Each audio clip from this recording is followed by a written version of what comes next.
ਏਕ ਓੰਕਾਰ ਸਤਿਗੁਰੂ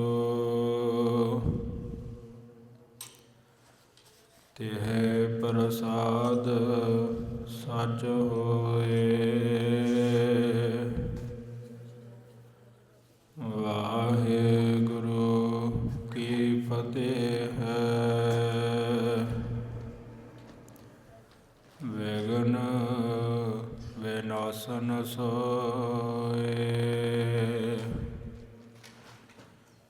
ਤੇਰੇ ਕਵਨ ਕਵਨ ਗੁਣ ਕਹਿ ਕਹਿ ਗਾਵਾਂ। ਤੂੰ ਸਾਹਿਬ ਗੁਣੀ ਨਿਧਾਨਾ। ਤੁਮਰੀ ਮਹਿਮਾ ਵਰਣਨ ਨਾ ਸਕੋ। ਤੂੰ ਠਾਕੁਰ ਊਚ ਭਗਵਾਨ।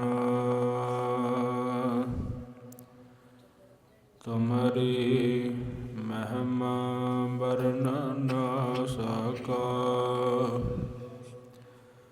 ਤੂੰ ਠਾਕੁਰ ਊਚ ਭਗਵਾਨ। ਸਤਿਨਾਮ ਸ੍ਰੀ ਵਾਹਿਗੁਰੂ ਸਾਹਿਬ ਜੀ। ਕਬੀਰਾ ਧੂਰ ਸਕੇਲ ਕੈ ਪੁਰੀਆ ਬਾਂਦੀ ਦੇਹ। ਦਿਵਸ ਚਾਰ ਕੋ ਪੇਖਣਾ ਅੰਤ ਖੇਹ ਕੀ ਖੇਹ। ਕਬੀਰਾ ਧੂਰ ਸਕੇਲ ਕੈ ਪੁਰੀਆ ਬਾਂਦੀ ਦੇਹ। ਦਿਵਸ ਚਾਰ ਕੋ ਪੇਖਣਾ ਅੰਤ ਖੇਹ ਕੀ ਖੇਹ। ਵਾਹਿਗੁਰੂ ਜੀ ਕਾ ਖਾਲਸਾ ਵਾਹਿਗੁਰੂ ਜੀ ਕੀ ਫਤਿਹ। ਗਿਆਨ ਦੇ ਸਾਗਰ ਦਇਆ ਦੇ ਸੋਮੇ ਭਗਤ ਵਛਲ ਚਵਰ ਤਖਤ ਸਿੰਘਾਸਨ ਕੇ ਮਾਲਕ ਸਾਹਿਬ ਸ੍ਰੀ ਗੁਰੂ ਗ੍ਰੰਥ ਸਾਹਿਬ ਜੀ ਦੇ ਅਪਾਰ ਕਿਰਪਾ ਦਾ ਸਦਕਾ ਜੋ ਆਪ ਜੀ ਸਤ ਸੰਗਤ ਦੇ ਵਿੱਚ ਇਕੱਤਰ ਹੋ ਕੇ ਭਗਤ ਕਬੀਰ ਜੀ ਦੇ ਸਲੋਕਾਂ ਦੀ ਕਥਾ ਨੂੰ ਸਰਵਣ ਕਰਕੇ ਲਾਹਾ ਪ੍ਰਾਪਤ ਕਰ ਰਹੇ ਹੋ। ਵਡਭਾਗੀ ਹਰ ਸੰਗਤ ਪਾਵਹਿ। ਭਾਗਹੀਨ ਭਰਮ ਚੋਟਾ ਖਾਵਹਿ। ਵੱਡਿਆਂ ਭਾਗਾਂ ਵਾਲੇ ਹੋ ਜੋ ਸਤ ਸੰਗਤ ਦੀਆਂ ਘੜੀਆਂ ਦਾ ਆਨੰਦ ਮਾਣ ਰਹੇ ਹੋ। ਜੋ ਇਸ ਸਰੀਰ ਦੇ ਬਖਸ਼ੇ ਹੋਏ ਉਸ ਪਰਮਾਤਮਾ ਦੇ ਵੱਲੋਂ ਸਵਾਸਾਂ ਨੂੰ ਸਫਲਿਆਂ ਕਰ ਰਹੇ ਹੋ। ਜਿਵੇਂ ਕੋਈ ਵਪਾਰੀ ਆਪਣੀ ਪੂੰਜੀ ਲੈ ਕੇ ਕਿਤੇ ਵਪਾਰ ਕਰਨ ਵਾਸਤੇ ਜਾਂਦਾ ਏ ਕਿ ਮੈਨੂੰ ਲਾਭ ਪ੍ਰਾਪਤ ਹੋਵੇ, ਮੈਂ ਲਾਹ ਖੱਟ ਕੇ ਵਾਪਸ ਆਪਣੇ ਘਰ ਨੂੰ ਪਰਤਾਂ। ਇਸੇ ਤਰ੍ਹਾਂ ਹੀ ਉਹ ਅਕਾਲ ਪੁਰਖ ਦੀ ਦਰਗਾਹ ਦੇ ਵਿੱਚੋਂ ਅਸੀਂ ਇਸ ਸੰਸਾਰ ਦੇ ਵਿੱਚ ਵਪਾਰ ਕਰਨ ਵਾਸਤੇ ਆਏ ਹਾਂ। ਵਪਾਰ ਕਿਹੜਾ ਹੈ? ਸ਼ੁਭ ਗੁਣਾਂ ਦਾ, ਪੁੰਨਾਂ ਦਾ, ਨਾਮ ਦਾ ਧਨ ਇਕੱਤਰ ਕਰਨ ਵਾਸਤੇ ਸਾਨੂੰ ਪ੍ਰਮਾਤਮਾ ਨੇ ਇਹ ਸਰੀਰ ਬਖਸ਼ਿਆ ਹੈ। ਜੋ ਬਾਣੀ ਦੇ ਵਿੱਚ ਬਾਰ-ਬਾਰ ਇਸੇ ਦੇ ਪਰਥਾਏ ਕਿਹਾ ਗਿਆ ਹੈ।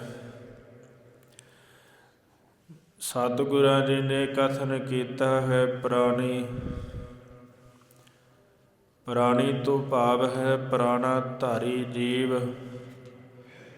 ਪ੍ਰਾਣੀ ਤੂੰ ਆਇਆ ਲਾਹਾ ਲੈਣ, ਤੂੰ ਇਸ ਸੰਸਾਰ ਦੇ ਵਿੱਚ ਲਾਭ ਖੱਟਣ ਵਾਸਤੇ ਆਇਆ ਹੈ, ਪਰ ਲੱਗਾ ਕਿਤ ਕੋ ਫਕੜੇ ਸਭ ਮੁਕਤੀ ਚੱਲੀ ਰਹਿਣ। ਕਿਹੜੇ ਕਰਮਾਂ ਦੇ ਵਿੱਚ ਲੱਗ ਗਿਆ ਹੈ? ਕਿਹੜੇ ਕੰਮਾਂ ਨੇ ਤੈਨੂੰ ਆਪਣੇ ਵੱਲ ਨੂੰ ਖਿੱਚ ਲਿਆ ਹੈ? ਮੋਹ ਮਾਇਆ ਦੀ ਫਸਾਈ ਹੋਈ ਇਸ ਜ਼ਿੰਦਗੀ ਨੂੰ ਤੂੰ ਬਰਬਾਦ ਕਰ ਰਿਹਾ ਹੈ। ਮੋਹ ਮਾਇਆ ਦੇ ਵਿੱਚ ਫਸਿਆ ਹੋਇਆ ਹੈ। ਇਸ ਦੇ ਵਿੱਚੋਂ ਨਿਕਲ ਨਾ ਕਰ, ਕਿਉਂ ਤੇਰੇ ਦਿਨ ਬ ਦਿਨ ਸਵਾਸ ਇਹ ਘਟਦੇ ਜਾ ਰਹੇ ਹਨ। ਔਦ ਘਟੈ ਦਿਨਸ ਰਹਿ ਨਾਰੇ, ਕੀ ਕਰਨਾ ਚਾਹੀਦਾ ਹੈ ਮਨ? ਗੁਰ ਮਿਲ ਕਾਜ ਸਵਾਰੇ। ਗੁਰੂ ਦੇ ਨਾਲ ਮਿਲ ਕੇ ਆਪਣੇ ਕਾਰਜਾਂ ਨੂੰ ਸਵਾਰਨਾ ਕਰ। ਸੁਆਬ ਜੀ ਵਡਭਾਗੇ ਹੋ, ਜੋ ਗੁਰੂ ਦੇ ਨਾਲ ਮਿਲ ਕੇ ਆਪਣੇ ਕਾਰਜਾਂ ਨੂੰ ਸਵਾਰ ਰਹੇ ਹੋ। ਮਨਾਂ ਬਿਰਤੀਆਂ ਨੂੰ ਇਕਾਗਰ ਕਰੀਏ, ਕਥਾ ਵਿਚਾਰ ਨੂੰ ਸਰਵਨ ਕਰੀਏ ਜੀ। ਗੱਜ ਵੱਜ ਕੇ ਆਖੋ ਜੀ ਸਤਿਨਾਮ ਸ੍ਰੀ ਵਾਹਿਗੁਰੂ ਸਾਹਿਬ ਜੀ। ਸਤਿਨਾਮ ਸ੍ਰੀ ਵਾਹਿਗੁਰੂ ਸਾਹਿਬ ਜੀ। ਕਬੀਰਾ ਧੂਰ ਸਕੇਲ ਕੈ, ਪੁਰੀਆ ਬਾਂਦੀ ਦੇਹ। ਇੱਥੇ ਭਗਤ ਕਬੀਰ ਜੀ ਕਥਨ ਕਰਦੇ, ਪੁਰੀ ਧੂਰ ਸਕੇਲ ਕੈ, ਪੰਜਾਂ ਤੱਤਾਂ ਦੀ ਜੋ ਧੂੜੀ ਹੈ, ਇਸ ਨੂੰ ਇਕੱਠਿਆਂ ਕਰਕੇ ਉਹ ਪਰਮਾਤਮਾ ਨੇ ਪੁਰੀਆ ਬਾਂਦੀ ਦੇਹ, ਇੱਕ ਸਰੀਰ ਰੂਪੀ ਪੁੜੀ ਬੰਨ੍ਹ ਦਿੱਤੀ ਹੈ। ਇਸ ਸਰੀਰ ਨੂੰ ਸਿਰਜ ਦਿੱਤਾ ਹੈ। ਪੰਜਾਂ ਤੱਤਾਂ ਰੂਪ ਧੂੜੀ ਨੂੰ ਇਕੱਠਿਆਂ ਕੀਤਾ ਹੈ। ਉਹ ਪੰਜ ਤੱਤ ਕਿਹੜੇ ਹਨ ਜੋ ਸਾਡੇ ਸਰੀਰ ਦੇ ਵਿੱਚ ਅਤੇ ਅਸੀਂ ਉਹਨਾਂ ਪੰਜਾਂ ਤੱਤਾਂ ਦੇ ਕਰਕੇ ਜਿਉਂਦੇ ਹਾਂ? ਪਹਿਲਾ ਹੈ ਆਕਾਸ਼, ਦੂਸਰਾ ਧਰਤੀ, ਤੀਸਰਾ ਪਾਣੀ, ਚੌਥੀ ਅੱਗ ਅਤੇ ਪੰਜਵੀਂ ਹਵਾ। ਇਹ ਪੰਜਾਂ ਤੱਤਾਂ ਦੇ ਨਾਲ ਸਾਡਾ ਸਰੀਰ ਜੁੜਿਆ ਹੋਇਆ ਹੈ। ਭਗਤ ਜੀ ਆਖਦੇ, ਇਹਨਾਂ ਪੰਜਾਂ ਤੱਤਾਂ ਨੂੰ ਇਕੱਠਿਆਂ ਕਰਕੇ ਉਹ ਪਰਮਾਤਮਾ ਨੇ ਇਸ ਦੇਹੀ ਨੂੰ ਸਾਜ ਦਿੱਤਾ। ਦਿਵਸ ਚਾਰ ਕੋ ਪੇਖਣਾ, ਅੰਤ ਖੇਹ ਕੀ ਖੇਹ। ਇਹ 4 ਦਿਨਾਂ ਦਾ ਵੇਖਣ ਰੂਪ ਤਮਾਸ਼ਾ ਹੈ ਮਨੁੱਖਾ ਤੇਰਾ। 4 ਦਿਨ ਤੂੰ ਇਸ ਤਮਾਸ਼ੇ ਨੂੰ, ਸੰਸਾਰ ਦੇ ਨੂੰ ਵੇਖਣਾ ਏ। ਫਿਰ ਅੰਤ ਖੇਹ ਕੀ ਖੇਹ। ਅੰਤ ਦੇ ਵੇਲੇ ਤੂੰ ਫਿਰ ਮਿੱਟੀ ਦੇ ਵਿੱਚੋਂ ਬਣਿਆ ਅਤੇ ਮਿੱਟੀ ਦੇ ਵਿੱਚ ਸਮਾ ਜਾਣਾ। ਇਸ ਤੋਂ ਵੱਧ ਤੇਰੀ ਹੋਰ ਕੋਈ ਖੇਡ ਨਹੀਂ।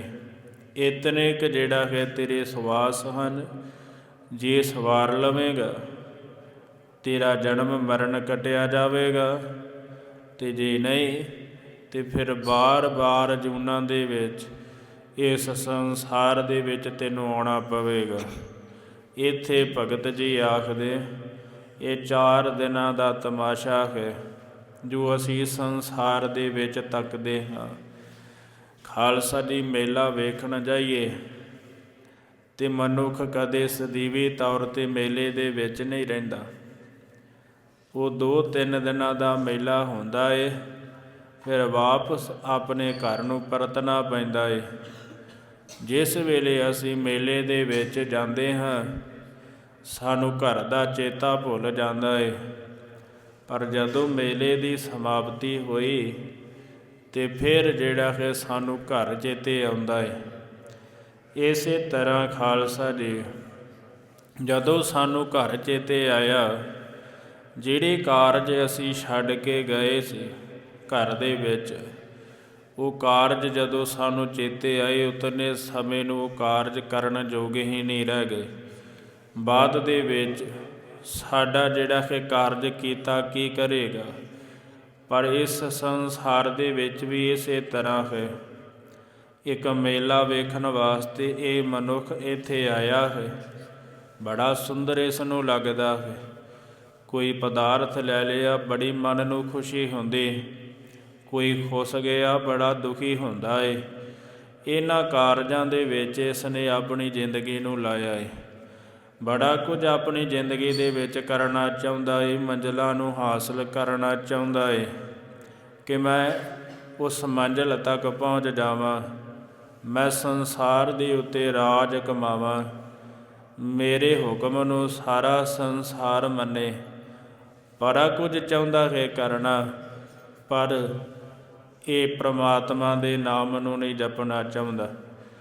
ਇੱਥੇ ਮਹਾਂਪੁਰਖਾਂ ਦਾ ਕਥਨ ਹੈ। ਕਿਸੇ ਨੇ ਪੁੱਛਿਆ, ਮਹਾਂਪੁਰਖੋ, ਪ੍ਰਮਾਤਮਾ ਕਿੱਥੇ ਨਹੀਂ ਵਸਦਾ? ਮਹਾਂਪੁਰਖਾਂ ਨੇ ਕਿਹਾ, ਪ੍ਰਮਾਤਮਾ ਇੱਕ ਥਾਂ 'ਤੇ ਨਹੀਂ ਵਸਦਾ।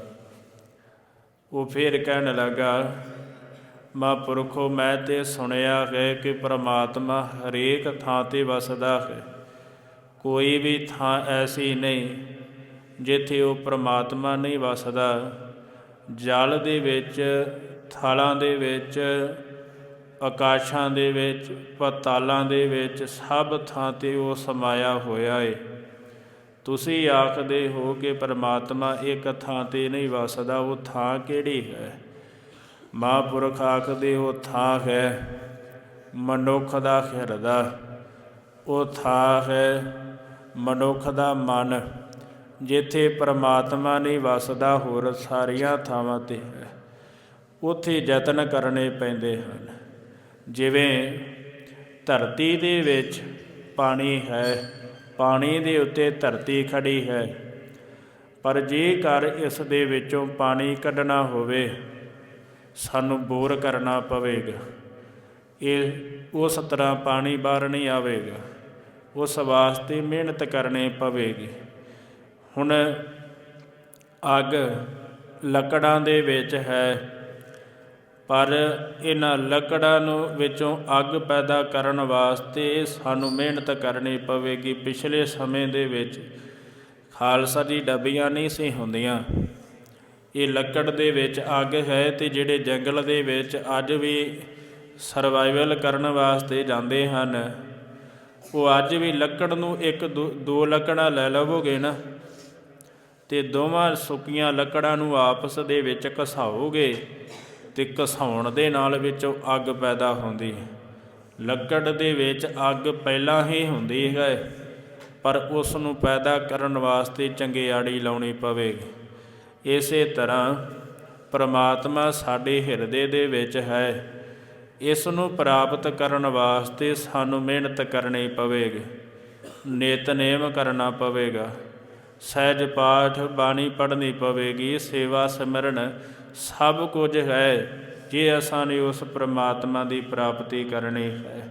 ਪਰ ਇੱਥੇ ਭਗਤ ਜੀ ਆਖਦੇ, ਮਨੁੱਖਾ ਤੂੰ ਇਹ ਨਹੀਂ ਕਰਦਾ, ਹੋਰ ਸਭ ਕੁਝ ਕਰਦਾ ਹੈ।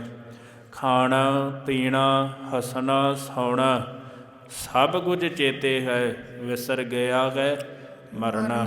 ਖਸਮ ਵਿਸਾਰ ਖੁਆਰੀ ਕੀਨੇ, ਤ੍ਰਿਗ ਜੀਵਨ ਨਹੀਂ ਰਹਿਣਾ। ਜਿਸ ਸਰੀਰ ਨੂੰ ਪਾਲਣ ਵਾਸਤੇ ਇਹ ਖੁਆਰ ਹੋਇਆ ਫਿਰਦਾ ਰਿਹਾ, ਜਿਸ ਸਰੀਰ ਨੂੰ ਸਜਾਉਣ ਵਾਸਤੇ ਇਸ ਨੇ ਆਪਣੀ ਸਾਰੀ ਜ਼ਿੰਦਗੀ ਨੂੰ ਲਾ ਦਿੱਤਾ, ਉਸ ਸਰੀਰ ਨੇ ਵੀ ਜਿਹੜਾ ਹੈ ਅੰਤ ਦੇ ਵੇਲੇ ਸਵਾਹ ਹੋ ਜਾਣਾ, ਇਸ ਦਾ ਸਾਥ ਨਹੀਂ ਦੇਣਾ। ਮਨੁੱਖਾ ਫਿਰ ਕਾਹਦੇ ਵਾਸਤੇ ਇੰਨੀਆਂ ਸਜਾਵਟਾਂ ਕਰਦਾ ਏ? ਜੇ ਤੂੰ ਸੁੰਦਰ ਬਣਨਾ ਗਏ ਤੇ ਆਪਣੇ ਅੰਦਰੋਂ ਬਣ। ਜਦੋਂ ਤੂੰ ਆਪਣੇ ਅੰਦਰੋਂ ਸੁੰਦਰ ਬਣਿਆ, ਬਾਹਰੋਂ ਤੂੰ ਸਾਰੇ ਸੰਸਾਰ ਨੂੰ ਸੁੰਦਰ ਲੱਗੇਗਾ। ਜੇ ਤੇਰੇ ਅੰਦਰ ਮੈਲ ਹੈ, ਜੇ ਤੂੰ ਅੰਦਰੋਂ ਕਾਲਾ ਹੈ, ਫਿਰ ਸਾਰੇ ਸੰਸਾਰ ਨੂੰ ਭਾਵੇਂ ਕਰੀਮਾਂ ਪਾਊਡਰ ਭਾਵੇਂ ਮੂੰਹ ਸਿਰ ਬਣਾ ਕੇ ਵਿਖਾਉਂਦਾ ਫਿਰੇ, ਫਿਰ ਉਸ ਵੇਲੇ ਤੂੰ ਸੰਸਾਰ ਨੂੰ ਸੁੰਦਰ ਨਹੀਂ ਲੱਗੇਗਾ। ਮਨ ਮੈਲਾ ਸਭ ਕਿਛ ਮੈਲਾ, ਤਨ ਧੋਤਾ ਮਨ ਹਛਾ ਨਾ ਹੋਏ। ਜੇ ਮਨ ਮੈਲਾ ਹੈ, ਮਨ ਦੇ ਵਿੱਚ ਮੈਲ ਹੈ, ਫਿਰ ਸਾਰਾ ਸੰਸਾਰ ਹੀ ਸਾਨੂੰ ਮੈਲਾ ਨਜ਼ਰੀ ਆਵੇਗਾ। ਇਸ ਕਰਕੇ ਆਪਣੇ ਮਨ ਨੂੰ ਸ੍ਰੇਸ਼ਟ ਬਣਾਉਣਾ ਚਾਹੀਦਾ ਹੈ, ਭਗਤੀ ਕਰਨੀ ਚਾਹੀਦੀ ਹੈ। ਭਗਤ ਜੀ ਆਖਦੇ ਇਹ ਤਮਾਸ਼ਾ ਹੈ 4 ਦਿਨਾਂ ਦਾ, ਮੇਲਾ ਹੈ ਜੋ ਇੱਥੇ ਵੇਖਣ ਵਾਸਤੇ ਤੂੰ ਆਇਆ ਹੈ। 4 ਦਿਨਾਂ ਦਾ ਮੇਲਾ ਵੇਖ ਕੇ ਤੂੰ ਚਲਿਆ ਜਾਣਾ ਆਪਣੇ ਅਸਲੀ ਘਰ ਦੇ ਵਿੱਚ, ਪਰ ਤੂੰ ਇੱਥੇ ਕਬਜ਼ਾ ਕਰਕੇ ਬੈਠਾ ਹੈ। ਬਾਣੀ ਦੇ ਬਚਨ ਆਉਂਦੇ, ਇਹ ਜੋ ਜਿਹੜਾ ਹੈ ਮੇਲਾ, ਇਹ ਸਤਿਗੁਰਾਂ ਜੀ ਦੀ ਬਾਣੀ ਦੀ ਉਹ ਪੰਕਤੀ ਜਿਹੜਾ ਹੈ ਵਿਸਰ ਗਈ। ਸਤਿਗੁਰੂ ਜੀ ਬਾਣੀ ਦੇ ਵਿੱਚ ਫਰਮਾਉਂਦੇ ਹਨ, ਇਹ ਜੋ ਦੁਨੀਆ ਸ਼ਹਿਰ ਮੇਲਾ, ਕਿ ਇਹ ਜਿਹੜਾ ਦੁਨੀਆ ਦਾ ਸ਼ਹਿਰ ਮੇਲਾ ਹੈ ਨਾ, ਜੋ ਤੂੰ ਤੱਕ ਰਿਹਾ ਹੈ, ਇਹ ਜੋ ਦੁਨੀਆ ਸ਼ਹਿਰ ਮੇਲਾ ਦਸਤਗੀਰੀ ਨਾ ਹੈ। ਇੱਥੇ ਕਬਜ਼ਾ ਨਹੀਂ ਤੇਰਾ ਕੋਈ ਵੀ, ਤੂੰ ਕਬਜ਼ਾ ਕਰਕੇ ਬੈਠਾ ਹੈ। ਇੱਥੇ ਤੂੰ ਸੋਚ ਕਿ ਇਹ ਤੂੰ ਅਸਲੀ ਘਰ ਦੇ ਵਿੱਚ ਵਾਪਸ ਤੂੰ ਜਾਣਾ ਹੈ। ਇਹ 4 ਦੀਵਾਰੀ ਜਿਹੜੀ ਵਲ ਕੇ ਬੈਠਾ ਹੈ, ਇਸ ਨੂੰ ਆਪਣਾ ਅਸਲੀ ਘਰ ਨਾ ਸਮਝ। ਇਸ ਦੇ ਵਿੱਚ ਤੇ ਤੇਰੇ ਦਾਦੇ ਪੜਦਾਦੇ ਵੀ ਰਹਿ ਕੇ ਗਏ, ਪਰ ਹੁਣ ਉਹਨਾਂ ਦੀਆਂ ਤਸਵੀਰਾਂ ਵੀ ਰਹਿ ਗਈਆਂ ਅਤੇ ਉਹ ਵੀ ਥੱਲੇ ਜਿਹੜਾ ਹੈ ਡਿੱਗ ਪਈਆਂ ਜਾਂ ਟੁੱਟ ਗਈਆਂ ਜਾਂ ਗਲ ਗਈਆਂ। ਇਸ ਘਰ ਦੇ ਵਿੱਚ ਕਿਤੇ ਕੋਈ ਸਦੀਵੀ ਤੌਰ 'ਤੇ ਨਹੀਂ ਵਸਿਆ। ਤੂੰ ਉਸ ਘਰ ਦੇ ਬਾਰੇ ਸੋਚਣਾ ਕਰ ਜਿਸ ਦੇ ਬਾਰੇ ਸਤਿਗੁਰਾਂ ਜੀ ਨੇ ਫਰਮਾਨ ਕੀਤਾ ਹੈ, ਸੋ ਦਰ ਤੇਰਾ ਕਿਹਾ, ਸੋ ਘਰ ਕਿਹਾ, ਜਿਤ ਬਹਿ ਸਰਬ ਸੰਭਾਲੇ, ਵਾਜੇ ਨਾਦ ਅਨੇਕ ਅਸੰਖਾ। ਇਹ ਖਾਲਸਾ ਜੀ ਉਸ ਘਰ ਦੇ ਬਾਰੇ ਸਾਨੂੰ ਸੋਚਣਾ ਚਾਹੀਦਾ ਹੈ। ਸਤਿਗੁਰੂ ਜੀ ਆਖਦੇ, ਕਰੋ ਬੇਨੰਤੀ ਸੁਣੋ ਮੇਰੇ ਮੀਤਾ, ਸੰਤ ਟਹਿਲ ਕੀ ਬੇਲਾ, ਈਹਾ ਖਾਟ ਚਲਹੁ ਹਰ ਲਾਹ, ਆਗੈ ਬਸਨ ਸੁਖੇਲਾ। ਉਸ ਘਰ ਦੇ ਬਾਰੇ ਸੋਚਣਾ ਕਰ ਜਿਸ ਘਰ ਦੇ ਵਿੱਚ ਤੂੰ ਲਾਹਾ ਖੱਟ ਕੇ ਜਾਣਾ ਹੈ। ਇੱਥੇ ਭਗਤ ਜੀ ਆਖਦੇ, ਦਿਵਸ 4 ਕੋ ਪੇਖਣਾ, ਅੰਤ ਖੇਹ ਕੀ ਖੇਹ।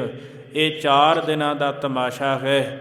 ਮਨੁੱਖਾ ਤੂੰ ਵੇਖਣਾ ਕਰ, ਅਤੇ ਫਿਰ ਅੰਤ ਦੇ ਵੇਲੇ ਤੂੰ ਮਿੱਟੀ ਦਾ ਬਣਿਆ ਹੈ ਅਤੇ ਮਿੱਟੀ ਦੇ ਵਿੱਚ ਸਮਾ ਜਾਵੇਗਾ। ਕਬੀਰ ਸੂਰਜ ਚਾਂਦ ਕੈ, ਉਦੈ ਭਈ ਸਭ ਦੇਹ। ਭਗਤ ਜੀ ਆਖਦੇ, ਸੂਰਜ ਅਤੇ ਚੰਦ ਦੇ ਨਾਲ ਤੇਰਾ ਸੰਬੰਧ ਹੈ। ਕੋਈ ਸੂਰਜ ਦੇ ਪੱਖ ਦੇ ਵਿੱਚ ਜਨਮਦਾ ਹੈ ਅਤੇ ਕੋਈ ਜਿਹੜਾ ਹੈ ਚਾਂਦਨੀ ਪੱਖ ਦੇ ਵਿੱਚ ਜਨਮਦਾ ਹੈ। ਹੁਣ ਕਈ ਵਾਰ ਕੀ ਹੁੰਦਾ ਹੈ, ਕੋਈ ਦਿਨ ਚੜ੍ਹੇ ਜਨਮਦਾ ਹੈ, ਕੋਈ ਰਾਤ ਦੇ ਵੇਲੇ ਜਨਮਦਾ ਹੈ। ਇਹਨਾਂ ਦੇ ਨਾਲ ਤੇਰਾ ਸੰਬੰਧ ਹੈ। ਕਬੀਰ ਸੂਰਜ ਚਾਂਦ ਕੈ, ਉਦੈ ਭਈ ਸਭ ਦੇਹ।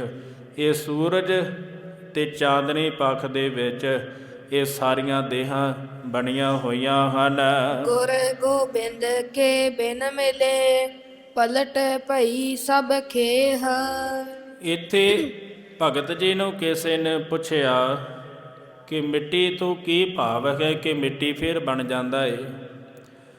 ਇੱਥੇ ਭਗਤ ਜੀ ਨੇ ਕਿਹਾ, ਗੁਰ ਗੋਬਿੰਦ ਕੇ ਬਿਨ ਮਿਲੇ।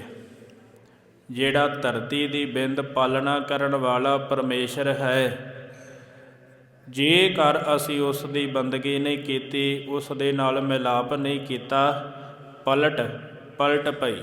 ਇਹ ਮਿੱਟੀ ਤੋਂ ਬਣਿਆ, ਫਿਰ ਪਲਟ ਕੇ ਮਿੱਟੀ ਹੀ ਹੋ ਗਿਆ ਅਤੇ ਫਿਰ ਖੇ ਹੋ ਗਿਆ। ਕੋਈ ਫਾਇਦਾ ਨਹੀਂ ਹੋਇਆ। ਨਾਮ ਹੀ ਨਹੀਂ ਜਪਿਆ, ਬੰਦਗੀ ਨਹੀਂ ਕੀਤੀ, ਸਿਮਰਨ ਨਹੀਂ ਕੀਤਾ, ਉਸ ਪਰਮੇਸ਼ਰ ਨੂੰ ਧਿਆਇਆ ਨਹੀਂ, ਪਲਟ ਭਈ ਸਭ ਕੀ। ਇਹ ਜਿਹੜਾ ਹੈ ਪਲਟ ਕਰਕੇ ਫਿਰ ਉਸੇ ਤਰ੍ਹਾਂ ਹੀ ਮਿੱਟੀ ਦਾ ਮਿੱਟੀ ਹੋ ਗਿਆ, ਕੋਈ ਫਰਕ ਨਹੀਂ ਪਿਆ। ਇਹ ਖਾਲਸਾ ਜੀ ਜੀਵਨ ਸਾਡਾ ਤਾਂ ਸਫਲਾ ਹੈ ਜੇ ਉਹ ਪਰਮੇਸ਼ਰ ਦੀ ਬੰਦਗੀ ਕਰਦੇ ਹਾਂ। ਜੇ ਨਾਮ ਨਹੀਂ ਧਿਆਉਂਦੇ, ਜੇ ਸੇਵਾ ਸਿਮਰਨ ਨਹੀਂ ਕਰਦੇ, ਫਿਰ ਸਾਡਾ ਇਸ ਸੰਸਾਰ ਦੇ ਵਿੱਚ ਆਇਆ ਕੋਈ ਵੀ ਸਫਲਾ ਨਹੀਂ। ਇੱਥੇ ਸਤਿਗੁਰੂ ਜੀ ਕਥਨ ਕਰਦੇ, ਗੁਰ ਮੰਤਰ ਹੀ ਨਸਯ ਜੋ ਪ੍ਰਾਣੀ, ਤ੍ਰਿਗੰਤ ਜਨਮ ਪ੍ਰਸਟਣ ਹੈ, ਕੂਕਰ ਹੈ ਸੂਕਰ ਹੈ, ਗਰਦਬ ਹੈ, ਕਾਕ ਹੈ, ਸਰਬਣ ਹੈ, ਤੁਲ ਖਲ ਹੈ। ਇੱਥੇ ਸਤਿਗੁਰਾਂ ਜੀ ਨੇ ਕਿਹਾ ਗੁਰ ਮੰਤਰ, ਗੁਰਬਾਣੀ ਤੋਂ ਗੁਰੂ ਮੰਤਰ ਨੂੰ ਕਿਹਾ ਗਿਆ, ਗੁਰੂ ਦੀ ਬਾਣੀ ਤੋਂ। ਹੀ ਨਸਯ ਜੋ ਪ੍ਰਾਣੀ, ਜਿਹੜਾ ਪ੍ਰਾਣੀ ਧਾਰਾ ਪ੍ਰਾਣਾ ਧਾਰੀ ਜੀਵ ਮਨੁੱਖ ਗੁਰੂ ਮੰਤਰ ਤੋਂ ਗੁਰਬਾਣੀ ਤੋਂ ਹੀਣਾ ਹੈ, ਨਾਮ ਨਹੀਂ ਜਪਦਾ, ਤ੍ਰਿਗੰਤ ਜਨਮ ਪ੍ਰਸਟਨ ਹੈ, ਉਹਦਾ ਜੀਣਾ ਤ੍ਰਿਗਾਕਾਰ ਹੈ, ਉਹ ਭ੍ਰਸ਼ਟ ਹੈ। ਇੱਥੇ ਤ੍ਰਿਗਾਕਾਰ ਕਿਸ ਨੂੰ ਕਿਹਾ ਗਿਆ? ਇੱਕ ਵਾਰ ਕਿਸੇ ਨੂੰ ਫਿੱਟੇ ਮੂੰਹ ਕਹਿ ਦਈਏ ਤੇ ਅਗਲਾ ਬਹੁਤ ਗੁੱਸਾ ਕਰਦਾ ਏ, ਤੂੰ ਮੈਨੂੰ ਫਿੱਟੇ ਮੂੰਹ ਕਿਹਾ। ਤੇ ਜੇ 100 ਵਾਰ ਕਿਸੇ ਨੂੰ ਫਿੱਟੇ ਮੂੰਹ ਕਹੀਏ, ਇੱਕ ਲਾਹਨਤ ਬਣਦੀ। ਤੇ ਜੇ 100 ਲਾਹਨਤਾਂ ਕਿਸੇ ਨੂੰ ਪਾਈਏ, ਇੱਕ ਤ੍ਰਿਗਾਕਾਰ ਬਣਦਾ। ਇੱਥੇ ਸਤਿਗੁਰਾਂ ਜੀ ਨੇ ਉਸ ਜੀਵ ਨੂੰ 100 ਲਾਹਨਤਾਂ ਪਾਈਆਂ ਕਿ ਮਨੁੱਖਾ ਜੀਵਨ ਦੀ ਤੂੰ ਕਦਰ ਨੂੰ ਸਮਝਿਆ ਨਹੀਂ, ਜਿਹੜਾ ਨਾਮ ਨਹੀਂ ਜਪਦਾ। ਇੱਥੇ ਸਤਿਗੁਰਾਂ ਜੀ ਨੇ ਕਿਹਾ ਤੇਰੇ ਜੀਵਨ ਨੂੰ ਤ੍ਰਿਗ ਹੈ ਜੇ ਤੂੰ ਸੇਵਾ ਨਹੀਂ ਕੀਤੀ, ਤੇਰੇ ਜੀਵਨ ਨੂੰ ਤ੍ਰਿਗ ਹੈ ਜੇ ਤੂੰ ਨਾਮ ਨਹੀਂ ਜਪਿਆ, ਸੰਸਾਰ ਦੇ ਹਾਵਾ ਭਾਵਾਂ ਦੇ ਵਿੱਚ ਹੀ ਲੱਗ ਕੇ ਚਲਿਆ ਗਿਆ। ਹੁਣ ਇੱਥੇ ਖਾਲਸਾ ਜੀ ਸਮਝਣ ਵਾਲੀ ਗੱਲ, ਅਸੀਂ ਘਰ ਦੇ ਕਾਰਜ ਕਰਦੇ ਹਾਂ, ਸਾਡੀ ਲੋੜ ਹੈ, ਸਾਡੇ ਸਰੀਰ ਦੇ ਨਾਲ ਇਹ ਸਭ ਕੁਝ ਜੁੜਿਆ ਹੈ। ਜੇ ਅਸੀਂ ਕਿਰਤ ਕਰਾਂਗੇ ਤੇ ਇਸ ਸਰੀਰ ਦੇ ਵਾਸਤੇ ਸਾਨੂੰ ਕੁਝ ਖਾਣ ਵਾਸਤੇ ਪ੍ਰਾਪਤ ਹੋਵੇਗਾ, ਨਹੀਂ ਤੇ ਕੁਝ ਪ੍ਰਾਪਤ ਨਹੀਂ ਹੁੰਦਾ, ਨਹੀਂ ਤੇ ਅਸੀਂ ਕੁਝ ਛਕ ਨਹੀਂ ਸਕਦੇ, ਕਿਉਂਕਿ ਸਰੀਰ ਨੂੰ ਪਾਲਣ ਵਾਸਤੇ, ਤੰਦਰੁਸਤ ਰੱਖਣ ਵਾਸਤੇ ਸਾਨੂੰ ਭੋਜਨ ਦੀ ਲੋੜ ਹੈ। ਤੇ ਜੇ ਅਸੀਂ ਕਮਾਈ ਕਰਾਂਗੇ ਤੇ ਸਾਨੂੰ ਭੋਜਨ ਮਿਲੇਗਾ। ਪਰ ਇੱਥੇ ਦੁਖਦਾਈ ਗੱਲ ਇਹ ਹੈ, ਮਨੁੱਖ ਜੁੜ ਹੀ ਸਰੀਰ ਦੇ ਨਾਲ ਗਿਆ, ਪਰਮਾਤਮਾ ਦੇ ਵੱਲ ਜੁੜਿਆ ਹੀ ਨਹੀਂ। ਆਤਮਾ ਦਾ ਪਰਮਾਤਮਾ ਦੇ ਨਾਲ ਮੇਲ ਹੋਣਾ ਸੀ, ਆਤਮਾ ਦੇ ਬਾਰੇ ਵੇਖਿਆ ਹੀ ਕੁਝ ਨਹੀਂ ਤੇ ਸਰੀਰ ਦੀ ਪਾਲਣਾ ਕਰਦਾ ਰਹਿ ਗਿਆ। ਹੁਣ ਇੱਥੇ ਮੈਂ ਬੇਨਤੀ ਪਹਿਲਾਂ ਵੀ ਕਰਕੇ ਗਿਆ, ਇਹ ਸਜਾਉਂਦਾ ਹੈ ਆਪਣੇ ਚਿਹਰਿਆਂ ਨੂੰ, ਇਹ ਸਜਾਉਂਦਾ ਹੈ ਆਪਣੇ ਚਿਹਰਿਆਂ ਨੂੰ ਤੇ ਦਿਖਾਉਣਾ ਚਾਹੁੰਦਾ ਸੰਸਾਰ ਨੂੰ, ਪਰ ਅੰਦਰ ਮੈਲਾ ਜੋ ਸੰਸਾਰ ਨੂੰ ਸੁੰਦਰ ਨਹੀਂ ਲੱਗਦਾ। ਹੁਣ ਖਾਲਸਾ ਜੀ ਸਰੀਰ ਦੇ ਨਾਲ ਜੁੜੇ ਹਾਂ, ਸਵੇਰੇ ਉੱਠਦੇ ਹਾਂ, ਸਭ ਤੋਂ ਪਹਿਲਾਂ ਅਸੀਂ ਕੀ ਕਰਦੇ ਹਾਂ? ਕਈ ਤੇ ਐਸੇ ਹਨ ਜੋ ਉੱਠਦੇ ਹਾਂ ਸਾਰ ਹੀ ਜਿਹੜਾ ਹੈ ਚਾਹ ਪੀ ਲੈਂਦੇ, ਫਿਰ ਉੱਠ ਕੇ ਬਾਅਦ ਦੇ ਵਿੱਚ ਪ੍ਰਸ਼ਾਦਾ ਛਕਦੇ। ਹੁਣ ਸਿੱਧਾ ਹੀ ਹੋ ਗਿਆ ਨਾ, ਸਰੀਰ ਦੇ ਨਾਲ ਜਿਹੜੇ ਜੁੜੇ ਹਨ, ਮੈਂ ਪਹਿਲਾਂ ਉਹਨਾਂ ਦੀ ਵਿਆਖਿਆ ਕਰਾਂ। ਅਸੀਂ ਜਿਹੜੇ ਸਰੀਰ ਦੇ ਨਾਲ ਜੁੜੇ ਹਾਂ, ਸਵੇਰੇ ਉੱਠਦੇ ਹਾਂ, ਸਾਰੀ ਸਰੀਰ ਦੀ ਚਿੰਤਾ ਸਾਨੂੰ ਹੁੰਦੀ ਹੈ ਕਿ ਜਿੰਨਾ ਸਮਾਂ ਸਾਡੇ ਚਾਹ ਨਾ ਪੀਤੀ, ਓਨਾ ਸਮਾਂ ਸਾਨੂੰ ਜਾਗ ਨਹੀਂ ਗਾਉਣੀ। ਫਿਰ ਚਾਹ ਪੀ ਕੇ ਅਸੀਂ ਜਿਹੜਾ ਪ੍ਰਸ਼ਾਦਾ ਛਕਦੇ ਹਾਂ, ਤਰ੍ਹਾਂ ਤਰ੍ਹਾਂ ਦੇ ਪਦਾਰਥ ਹਨ, ਅਸੀਂ ਉਹ ਛਕਦੇ ਹਾਂ। ਕਾਹਦੇ ਵਾਸਤੇ? ਸਰੀਰ ਨੂੰ ਪਾਲਣ ਵਾਸਤੇ। ਕਈ ਵਾਰ ਅਸੀਂ ਦਿਨ ਦੇ ਵਿੱਚ 3 ਵਾਰ ਵੀ ਪ੍ਰਸ਼ਾਦਾ ਛਕ ਲੈਂਦੇ ਹਾਂ। ਕਾਹਦੇ ਵਾਸਤੇ? ਸਾਡਾ ਸਰੀਰ ਚੰਗਾ ਭਲਾ ਰਵੇ, ਇਸ ਨੂੰ ਭੁੱਖ ਲੱਗੀ ਹੈ, ਸੋ ਅਸਾਂ ਨੇ ਜਿਹੜਾ ਹੈ ਪ੍ਰਸ਼ਾਦਾ ਛਕੇ।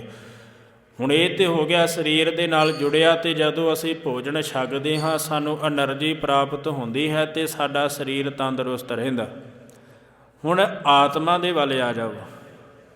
ਆਤਮਾ ਵੀ ਸਾਡੀ ਭੁੱਖੀ ਹੈ, ਸੋ ਉਸ ਨੂੰ ਭੁੱਖ ਕਾਹਦੀ ਲੱਗਦੀ?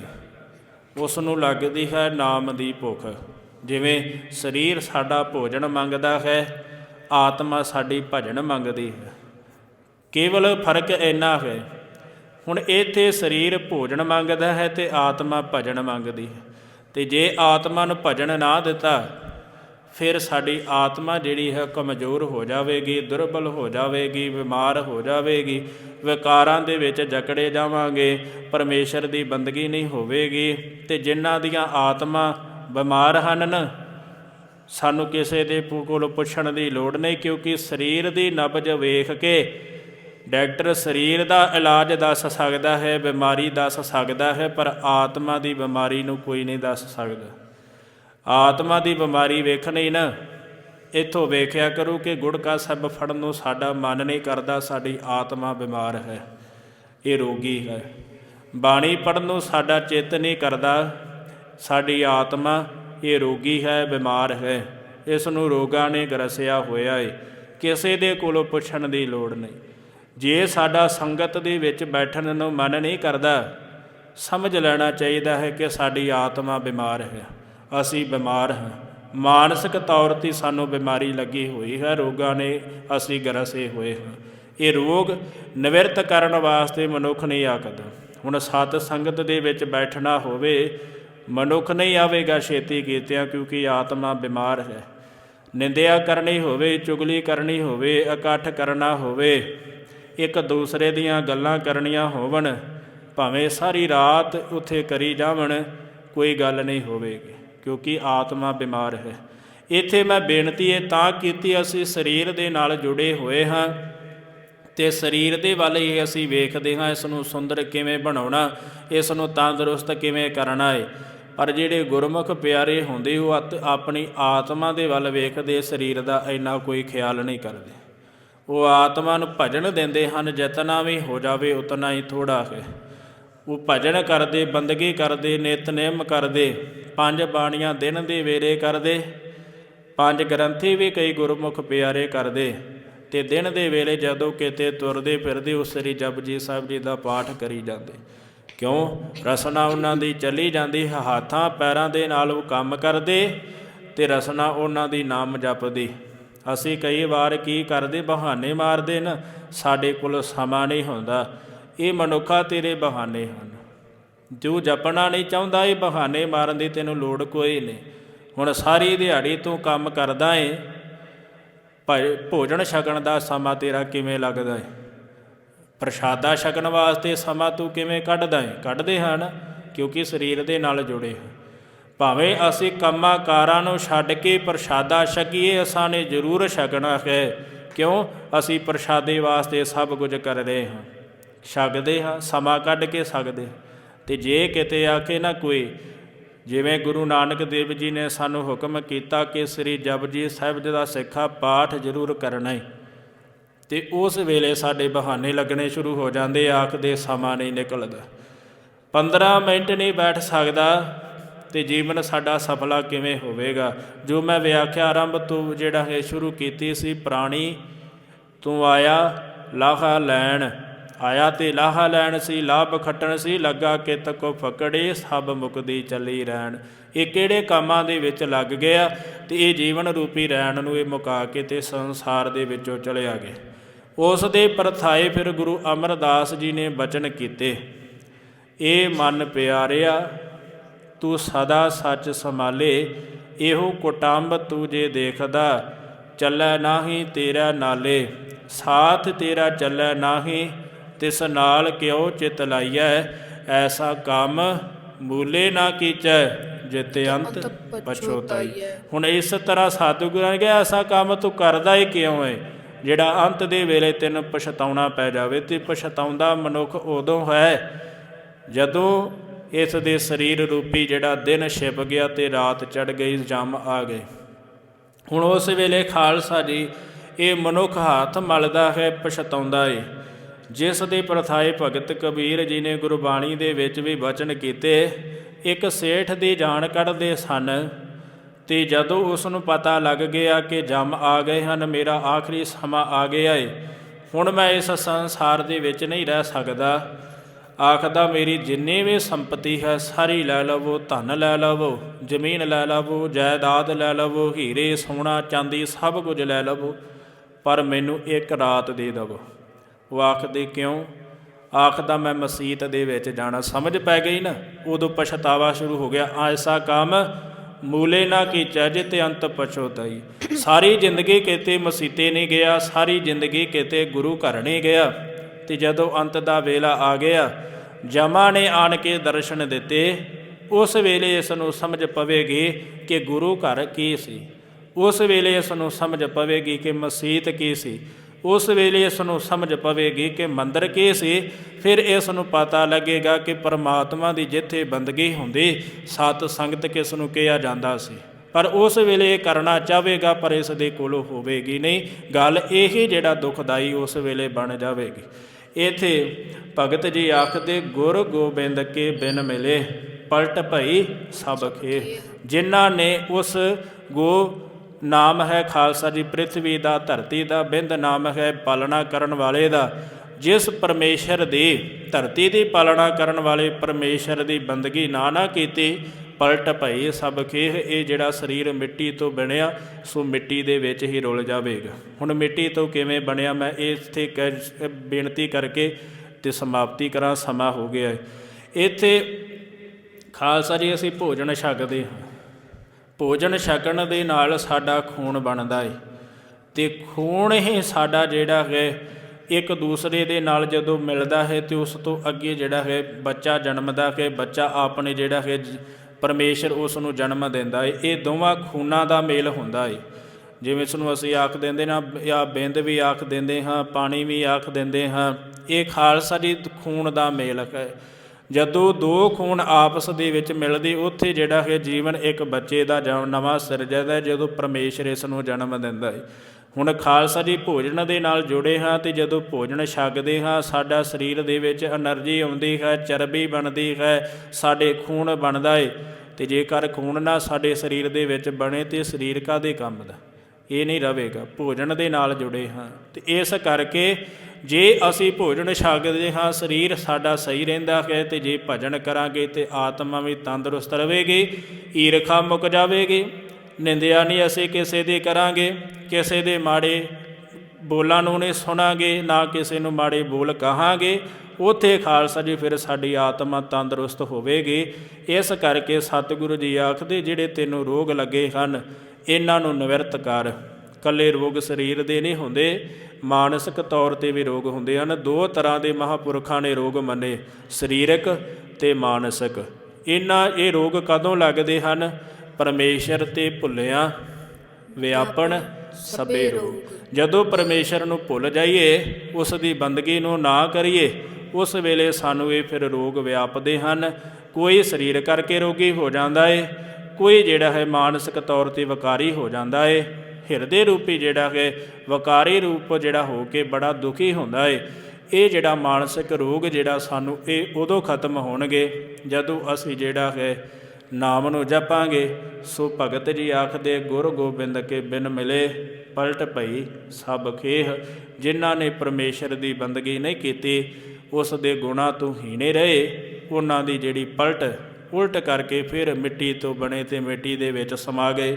ਕੋਈ ਫਾਇਦਾ ਨਹੀਂ ਹੋਇਆ ਉਹਨਾਂ ਨੂੰ ਜੀਵਨ ਇਸ ਮਨੁੱਖਾ ਦਾ, ਕੋਈ ਉਹਨਾਂ ਨੇ ਲਾਭ ਨਹੀਂ ਖੱਟਿਆ। ਸੋ ਨੁਕਸਾਨ ਆਪਣੀ ਜ਼ਿੰਦਗੀ ਦੇ ਵਿੱਚ ਕਰਕੇ ਚਲੇ ਗਏ।